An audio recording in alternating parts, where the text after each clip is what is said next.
Dune part 2. Dune 1 ഞാൻ OTTയിലാണ് കണ്ടത്. അന്ന് തൊട്ട് വെയിറ്റ് ചെയ്തിരിക്കണതാണ് സെക്കൻഡ് പാർട്ടിന് വേണ്ടിയിട്ട്. അപ്പോൾ ഞാൻ ഇന്നലെയാണ് പോയി കണ്ടത്. പടത്തിനെക്കുറിച്ച് പറയാനായിട്ട് മുമ്പ് ആദ്യം പറയേണ്ട ഒരാളുടെ പേരുണ്ട്, ഡെന്നിസ് വില്ലിന്യൂവ്. ഇതിൻ്റെ ഡയറക്ടറാണ്. എൻ്റെ ഫേവറേറ്റ് ഡയറക്ടർമാരിലെ ഒരാളാണ്. ആളിനെ ഇഷ്ടപ്പെടാൻ കാരണം എന്താണെന്ന് വെച്ച് കഴിഞ്ഞാൽ ആളുടെ ഒട്ടുമിക്ക പടങ്ങൾ എനിക്ക് ഭയങ്കര ഇഷ്ടമാണ്. കാരണം അതിൻ്റെ സിനിമോട്ടോഗ്രാഫി വേറെ ലെവലായിരിക്കും. ആളുടെ സിനിമോട്ടോഗ്രാഫി എന്ന് പറയുമ്പോൾ അന്യായ സിനിമോട്ടോഗ്രാഫിയാണ് ആളുടെ പടത്തിൻ്റെ. മേക്കിങ്ങിൻ്റെ കാര്യത്തിലായാലും ഒന്നും പറയേണ്ട ആവശ്യമില്ല.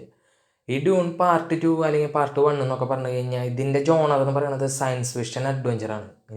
എനിക്ക് ഭയങ്കര ഇഷ്ടമുള്ള രണ്ട് ജോണറുകളാണ് ഈ സംഭവങ്ങൾ.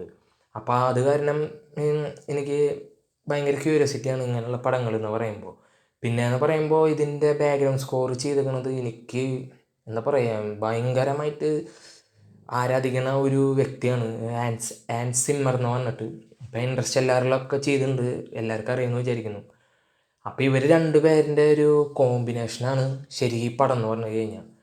നമുക്ക് ഈ പടത്തിനെ കുറിച്ച് പറയാനാണെങ്കിൽ എന്ന് പറഞ്ഞു കഴിഞ്ഞാൽ പടം 2 മണിക്കൂറും 46 മിനിറ്റാണ് ഫുള്ള് മറ്റേ എഴുതി കാണിക്കുന്നത് വരെ. അത്ര നേരമുണ്ട് പടം. അപ്പോൾ ഈ പടം തുടക്കമൊക്കെ അടിപൊളിയാണ്. തുടങ്ങും, പിന്നെ കുറച്ച് സ്മൂത്തായിട്ട് പോകും. പിന്നെ കുറച്ച് കഴിയുമ്പോൾ വീണ്ടും കുറേ ഫൈറ്റും കാര്യങ്ങളും ഒക്കെ ആയിട്ട് വരും. വീണ്ടും സ്മൂത്താവും, വീണ്ടും ഫൈറ്റും കാര്യങ്ങളും. അങ്ങനെയാണ് പടം പോണത്. എന്ന് വെച്ച് കഴിഞ്ഞാൽ ഭയങ്കരമായിട്ടുള്ള ഫൈറ്റ് സീനുകളോ അല്ലെങ്കിൽ ഫുൾ ടൈം ഫൈറ്റ് സീനോ അങ്ങനെ ആയിട്ടല്ല പോണത്. കഥയ്ക്ക് പ്രാധാന്യം കൊടുത്ത് ഓരോ സൈഡിൽ ഓരോരോ ആൾക്കാരുടെ കഥകൾ കാണിച്ച് എല്ലാം കൂടി അവസാനം യോജിച്ച് ചേരുന്നതാണ് പടം എന്ന് പറയുന്നത്. സിനിമോട്ടോഗ്രാഫി എന്നൊക്കെ പറഞ്ഞു കഴിഞ്ഞാൽ നമ്മൾ അന്തം തള്ളി പോണ സിനിമോട്ടോഗ്രാഫിയാണ്. ഞാനൊക്കെ കണ്ടിട്ട് ആളുടെ ആദ്യത്തെ പടങ്ങൾ കണ്ടിട്ട് ഞാൻ ഇങ്ങനെ അന്തം തള്ളി പോയിട്ടുള്ള ഒരു ഗ്രേഡ് ഉണ്ട്. ആ സെയിം സാധനം ഈ പടത്തിൽ ഫസ്റ്റത്തിൽ ഉപയോഗിച്ചിട്ടുണ്ട്. ഒരു ഓറഞ്ച് ഷെയ്ഡിലുള്ള ഒരു സംഭവമാണ്. പിന്നെ എന്ന് പറയുമ്പോൾ പ്രത്യേകത എന്ന് പറഞ്ഞു കഴിഞ്ഞാൽ ഏത് സിനിമയെ കുറിച്ച് അറിയാത്ത ഒരാളായാലും പോലും ഈ പടം കാണുമ്പോൾ ഇതിലത്തെ ഷോട്ടുകൾ ശ്രദ്ധിക്കും. അങ്ങനെ അങ്ങനത്തെ രീതിയിലാണ് ആളുടെ പടത്തിൻ്റെ ഷോട്ടുകൾ ചെയ്തു വെച്ചിരിക്കുന്നത്. മേക്കിങ്ങിൻ്റെ കാര്യം ഒന്നും എടുത്ത് പറയേണ്ട ആവശ്യമില്ല, അന്യായമാണ്. പിന്നെ മസ്റ്റായിട്ട് തിയേറ്ററിൽ തന്നെ കാണണം, അല്ലാണ്ട് ഒരു കാര്യമില്ല. പിന്നെ ഇങ്ങനെയുള്ള പടങ്ങൾ താല്പര്യമുള്ളവർ കണ്ടാലാണ് ഇഷ്ടപ്പെടുള്ളൂ, അല്ലാത്തവർക്ക് ഇഷ്ടപ്പെടാൻ ചാൻസ് കുറവാണ്. കാരണം അങ്ങനത്തെ ഒരു ടൈപ്പ് പടമാണിത്. പിന്നെ ഡ്യൂൺ 1 കണ്ടവർ എന്തായാലും സെക്കൻഡ് പാർട്ട് കാണണം. കാരണം ഫസ്റ്റ് ഇഷ്ടമായ സ്ഥിതിക്ക് സെക്കൻഡ് പാർട്ട് എന്തായാലും നിങ്ങൾക്ക് ഇഷ്ടമാവും.